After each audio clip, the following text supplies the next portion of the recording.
Today we have Banished, a Dwarf Fortress and Towns-inspired city builder survival game by Shining Rock Studios.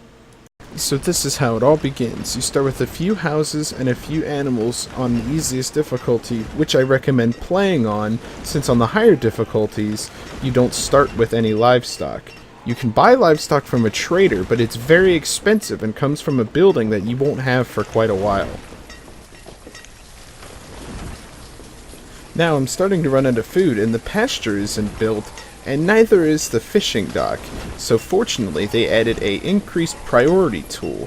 I'm using it here to increase the priority on the fishing dock so everybody will stop what they're doing and make the fishing dock before we all starve to death. Now that the fishing dock is done, I can assign workers. The fishing dock holds up to 4. I always recommend when you start playing to have these two windows open all the time. One of them shows an event log of what's happening, and the other one shows what everyone's doing. It's crucial that you keep up on food production. These are both food production buildings. One is a hunter's cabin and the other one's a gatherer's hut.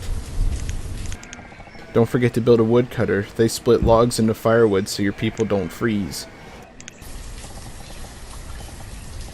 Crop fields also produce a fair bit of food as well, but they only produce food once a year at the harvest.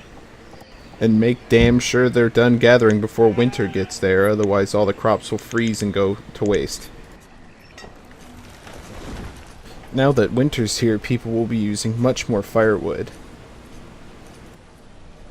One downfall to the pastures is that it takes them a very long time to get fully populated. Once they're populated, they start making food, but it does take a while. One way to beat the cold during the winter is to build stone houses instead of wood. Stone houses may cost more material, but they use a fraction of the firewood that wood houses do.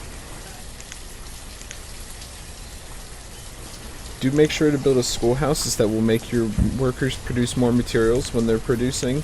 The only downfall is that before you have a schoolhouse, your children will grow up to be adults at maybe 14, 15 years old, where afterwards they have to be at 18, but it's worth it. Always keep an eye on how many materials you have, especially tools, because when you run out of tools, everybody will get a little hammer icon over their head. When they have that icon, that means their tools are all either broken or completely worn out. That makes them do everything about half as fast.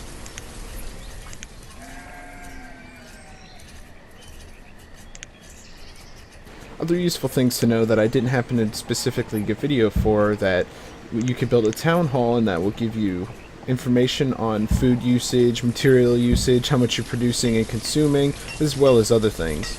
Another useful thing you can build is either mines or quarries. You can build them and they're a very long-lasting source of stone and iron or coal, but the only downfall is they're dangerous and they use a lot of workers. Another thing you can build is the trade dock. The trader will come in and will trade with you, and it's just a simple barter system. There's no currency. The only downfall is that guy charges so much for everything, especially livestock. He will just take you to the cleaners. Don't forget to build a church either. That will give your citizens more happiness. While there's a few more things I didn't mention that you can build, there's really not that much content in this game. I mean, what you see here is a majority of what you'll be doing. While the game is fairly fun and entertaining, it will get redundant after a while, seeing as you'll be doing a lot of the same thing. The developer has commented on this, saying that he doesn't really want to continue development on the game, and that he really wants to move on to other projects. Hopefully he'll reconsider this and decide that perhaps, maybe, more content for this game is necessary.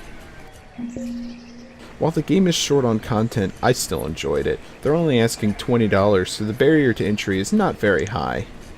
I definitely recommend this game though. This game, much like Dwarf Fortress, will eat your time like crazy. I started playing in the afternoon and then suddenly it was dark.